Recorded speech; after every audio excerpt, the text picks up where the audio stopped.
Imagine if you were a woman in China 300 years ago. Here's your situation. You were screwed. It was a man's world. The society was the fortress of patriarchy. As a woman, you had no right to say no. Marriage wasn't a choice, but an imposition. And refusing meant facing extreme consequences, even being denied a home to die. But what if this is not what you want? What if you want something different? In fact, in Chinese history, there was a group of women who dared to dream differently. They are called the self-combed women, pioneers of an unmarried culture in ancient Guangdong. Most people never heard of them before, but I studied them. Over the last 2 years, my journey into their world has revealed not just their struggles, but also their extraordinary solutions, especially a unique living spaces they created, a testament to their resilience and courage.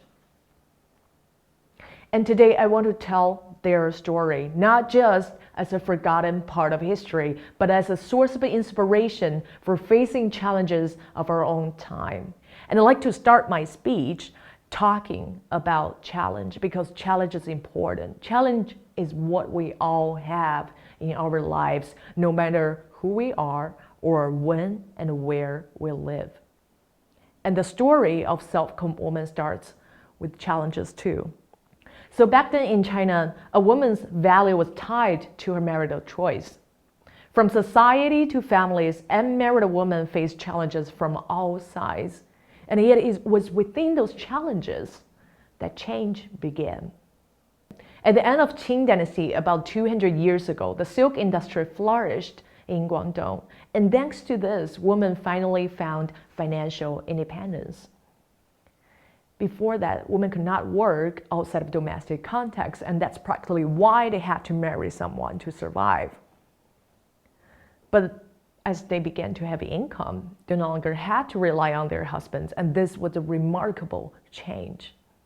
But even as society slowly transformed, the social change didn't bring families to accept their unmarried daughters. Parents struggled to accept their unmarried daughters. And by tradition, unmarried women could not die at their own house. They're considered outsiders. They're considered not part of their original families. But those women didn't just accept their fate. In fact, they came up with the revolutionary solution, the spinster house, or gupo wu in Chinese, or in my own word, I prefer to define it as an early prototype of a female nursing community in Chinese history. And those houses were not just shelters. In fact, they are complex communities in which unmarried women support each other in every aspect of their life, from work to worship, from life to death. And those houses are remarkably important, not just because it's a female utopia that did not exist before, and also because they inspire me and us to view challenges we have today, like marital choice, gender issues, co-living possibilities, or even senior care. Unfortunately, existing research provides very little information about those houses. It's really a blank space in our archival history. Even their names or locations are unknown to us. So 70% of my time in the field, I was driving around, walking around, asking almost everyone I met, looking for those houses. And my efforts paid off. So here's a photo. In the yellow box is one of the spinster houses we found. And the building is over 100 years old. As you can see, it's in danger because the surrounding area has been reconstructed into parking lots and apartments. And we are lucky to find it, so we get to see the inside of this female utopia.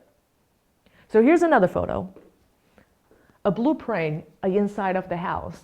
So a spinster house is a large housing complex. It's very unique to its comprehensive functions, including residential use, social gathering, religious activities, worshiping ancestors, and holding funerals.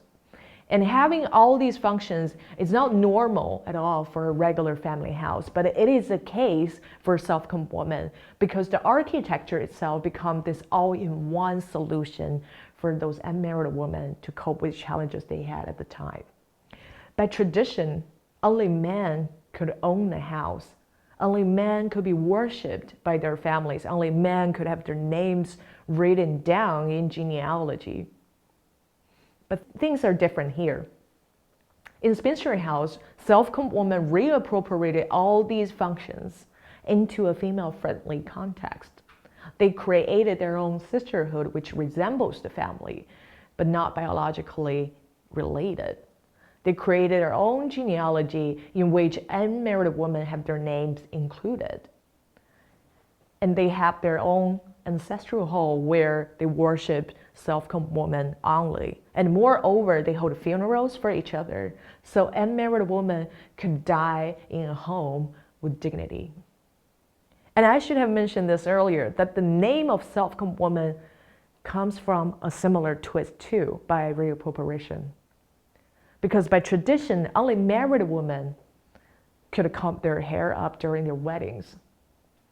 But self-confessed women reappropriated their hairdressing ceremony and made it a signature of their unmarried culture.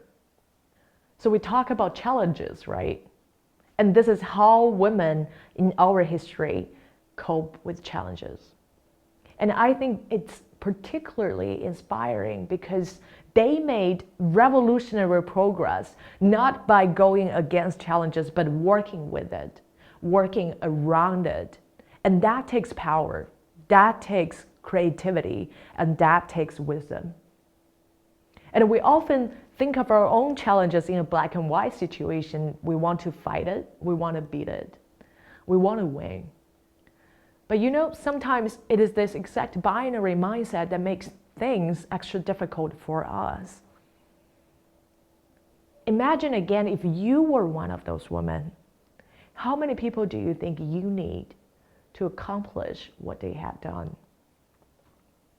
10 people? 20? 50?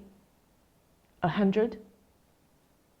You may think it would take a large movement, a large group of people to initiate a profound change like this. But in fact, those female communities were initiated only with a few people, 3 or 4 individuals.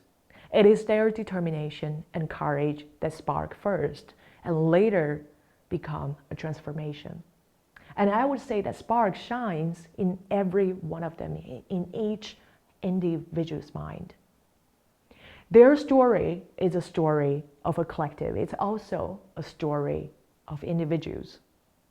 Their story resonates deeply with me, not just because I'm a woman and I so far have a little interest in marriage, but also because they inspire me to see myself as an individual who can work with challenges too.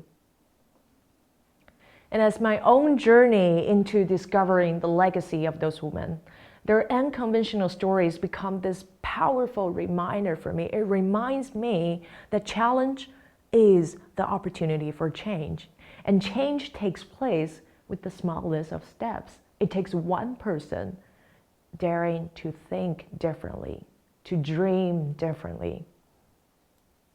And as we come our age today, we all have our own challenges in our lives. It could be a job promotion, it could be a relationship, it could be an argument with friends, it could be eating disorder or having trouble falling asleep at night.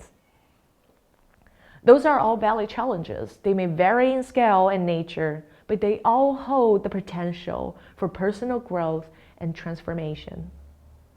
And the story of self-confessed woman is a beacon, illuminating the power of individuality and collective action.